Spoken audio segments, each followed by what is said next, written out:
High students, আমরা আগের ক্লাসে আমরা কিছু special kind of mutual funds করেছি।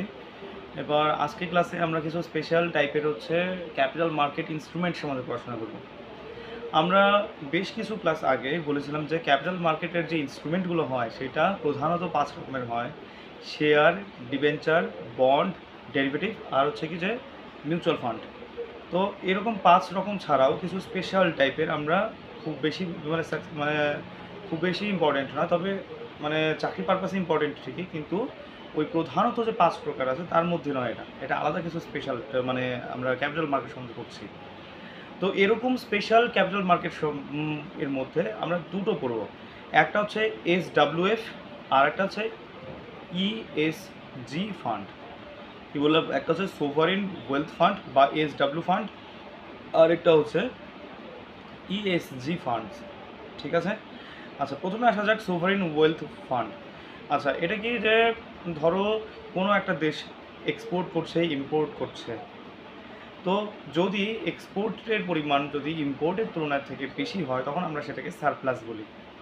তো এই সারপ্লাসের সময় ন্যাশনাল ইনকামের মান বেড়ে যায়। কারণ কি, এক্সপোর্ট করছো তার হিসেবে তুমি লাভ কামাচ্ছ, সেই আসলটুকু তুমি তো মানে কি তোমার কাছেই রয়ে যাচ্ছে, কিন্তু এক্সট্রা তুমি লাভ কামাচ্ছ। এটা হচ্ছে তোমার কি বলে সারপ্লাস। তো এই সারপ্লাসের পয়সা থেকেই গভর্নমেন্ট কিছু ইনফ্রাস্ট্রাকচার বা আনুষঙ্গিক কিছু খরচ করে, এক্সপেন্ডিচার করে, যার ফলে ইন্ডিয়ার ইকোনমিক অবস্থা ভালো হয়। তো এই সারপ্লাস থেকে, অতিরিক্ত পয়সা থেকে যে ইনভেস্ট করা হয়, হ্যাঁ, তো সেটাকে বলা হয় হচ্ছে সোভারিন ওয়েলথ ফান্ড। ঠিক আছে? আচ্ছা, এটা বন্ড হিসেবে, স্টক হিসেবে, গোল্ড রিজার্ভ হিসেবেও কিন্তু বা রিয়েল এস্টেট হিসেবে কিন্তু ইনভেস্ট করা যেতে পারে। ঠিক আছে?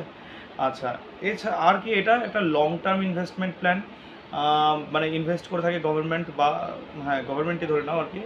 তো যেহেতু লং টার্ম করছে, তার মানে কি আমরা বুঝেই যাচ্ছি এটা মানি মার্কেট নয়, এটা ক্যাপিটাল মার্কেটের মধ্যে করছে। আচ্ছা, এরকম শুধুমাত্র ইন্ডিয়া নয়, এরকম বিদেশেও এরকম দেখা যায়। ইন্ডিয়াতে যেরকম হচ্ছে national investment and infrastructure fund, মানে NIIF হচ্ছে কি ভারতের প্রথম সোভারিন ওয়েলথ ফান্ড। আর অপরদিকে যে যদি বিদেশের কথা একটা আমরা এক্সাম্পল দিই, সেটা হচ্ছে সিঙ্গাপুরের গভর্নমেন্টের যে একটা প্ল্যান হয়, ফান্ড হয়, যেটা কি সিঙ্গাপুরস গভর্নমেন্ট ইনভেস্টমেন্ট কর্পোরেশন। ওদের দেশের হচ্ছে কি আলাদা ফান্ড আছে, যদি সারপ্লাস হয় তখন সেই সারপ্লাস থেকে হচ্ছে কি যে ইনভেস্ট করবে। হ্যাঁ, ঠিক আছে? তো এই ছিল হচ্ছে সোভারিন ওয়েলথ ফান্ড। এবার আসি আমরা ESG ফান্ড। মানে এনভায়রনমেন্ট, এস মানে সোশ্যাল, জি মানে গভর্নমেন্ট ফান্ড। এমনভাবে ইনভেস্ট করা হবে যাতে কিনা এনভায়রনমেন্টে কোনো ইম্প্যাক্ট না হয়, সোশ্যালি যাতে কোনো ইম্প্যাক্ট না হয়, বরঞ্চ তার পজিটিভ ইম্প্যাক্টটাই যাতে বেশি হয়, আর গভর্নেন্সে যেন ভালো ইম্প্যাক্ট আসে। কীরকম করে? যেমন ধরো যে কোনো একটা মানে কি যে কোম্পানি, কাগজের কোম্পানি মনে করো, তারা কি বলে কাগজ বানাচ্ছে, সঙ্গে সঙ্গে কিন্তু এরা, আমি যতদূর দেখেছি, আমি IITর উপরে যখন পড়তাম তখন আমাদের এডুকেশনাল এক্সকারশন ছিল, তো সেই হিসেবে আমাদের ইন্ডাস্ট্রি ভিজিট করতে হয়েছিল। সেখানে একটা কাগজের ফ্যাক্টরিতে আমরা গিয়েছিলাম। দেখি যে ওরা ক্লোরিনের মতো ব্লিচিং পাউডার মানে কি ইউজ করছে, ক্লোরিনটা নির্গত হচ্ছে, এবং সঙ্গে ক্লোরিন জাতীয় বেশ কিছু পদার্থ ওরা ব্যবহার করছে, হাইড্রোক্লোরিক অ্যাসিডও ব্যবহার করছে। সেই ক্ষেত্রে প্রচুর কিন্তু পরিবেশ দূষণ হতে পারে, আরও বেশ কিছু আনুষঙ্গিক ছিল। কিন্তু ওরা কিন্তু আবার ট্রিটমেন্ট করছে, ওরা ট্রিটমেন্ট করে আলাদা করে নিয়ে সেপারেট করে তারপরে জলটা, যে এক্সেস জল আছে, কাগজের ফ্যাক্টরিতে যথেষ্ট জল লাগে, সেই জলটাকে তারপর ডিসচার্জ করছে ওরা বাইরে, সে নদীতে হোক আর যেখানেই হোক না কেন। তো এনভায়রনমেন্টের কোনো ইম্প্যাক্ট, খারাপ ইম্প্যাক্ট এটা ফেলতেই দিচ্ছে না। এটা হচ্ছে কি তোমার মানে কি এনভায়রনমেন্টাল, মানে কি যে ইনভেস্ট করছে, মানে ইনভেস্ট ওভাবে হয় না, আগে বুঝি আমরা এনভায়রনমেন্টাল ইম্প্যাক্ট কীরকম।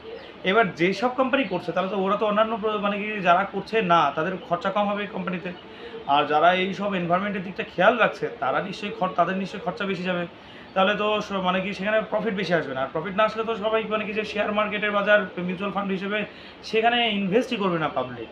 তাহলে এই সব তো এদেরকে তো বাঁচতে হবে, নাহলে তো এই এনভায়রনমেন্টই খারাপ হয়ে যাবে। তো কী করতে পারে? গভর্নমেন্ট আলাদা ফান্ড করলো, সাবসিডি দিয়ে রাখলো কিছুটা, অথবা কোনো স্কিম করলো, বা কোনো জমিকে লিজে দিয়ে দিল কম সুদে, হ্যাঁ, বা ট্যাক্স কমিয়ে দিল। তো এইরকম কিছু মানে কি সেটা কী করে হতে পারে, সে সাবসিডি তো নাকি পয়সা তো কোথাও না কোথাও দিতে হবে, ট্যাক্সের পয়সায় আলাদা করে রাখলো, সেটা হচ্ছে ইএসডি ফান্ড হিসেবে চালিয়ে দিল।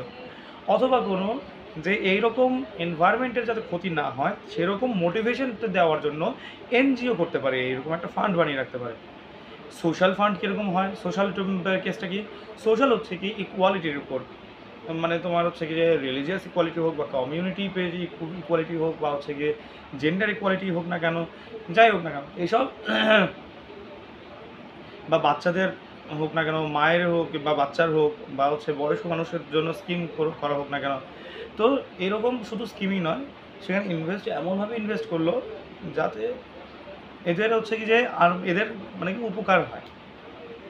আর গভর্নেন্স মানে হচ্ছে কি এমনভাবে কাজ করবে যাতে কি না অল ওভার হচ্ছে কি অ্যাডমিনিস্ট্রেশনে বা হচ্ছে কি যে পলিটিক্যাল মানে কি পলিটিক্যাল কী বলবো এজেন্ডা, মানে কি একটা নেশনের যে পলিটিক্যাল এজেন্ডা যেটা কিনা যাতে কিনা তাদের মানে কি যে দেশের ভালো হয়, এরকম যাতে কিছু কাজ করা যেতে পারে ইনভেস্টের সঙ্গে সঙ্গে। তো সেই সব যারা এই তিনটে বিষয় যারা মাথায় রেখে তারপর ব্যবসা করে তাদের ক্ষেত্রে হচ্ছে গিয়ে আলাদা করে ফান্ড তৈরি করা আছে। হ্যাঁ, তুমি চাইলে ইনভেস্ট করতে পারো, এমনও করতে পারো তো ফান্ড যদি গভর্নমেন্টের না থাকে তুমি সেখানে ইনভেস্ট করো, তাহলে সেক্ষেত্রে গভর্নমেন্ট তোমাকে বাড়তি সুদ দিয়ে দিল, এভাবেও করতে পারে, মানে এইভাবেও ইএসজি ফান্ড হতে পারে। হ্যাঁ, তো আজকের ক্লাসে আমরা বললাম একটা হচ্ছে কি সোভারেন ওয়েলথ ফান্ড আর একটা হচ্ছে কি ইএসজি ফান্ড, ঠিক আছে। তো নেক্সট ক্লাসে আমরা আরও কিছু ইনফরমেশন নিয়ে আসবো, যেমন সেবি স্টক মানে কি মার্কেট বা হচ্ছে কি যে ন্যাশনাল স্টক এক্সচেঞ্জ বা হচ্ছে কী বলে বম্বে স্টক এক্সচেঞ্জ, এসব কিছু আমরা নিয়ে আসবো, ঠিক আছে। ওকে, সঙ্গে থাকো, বাই।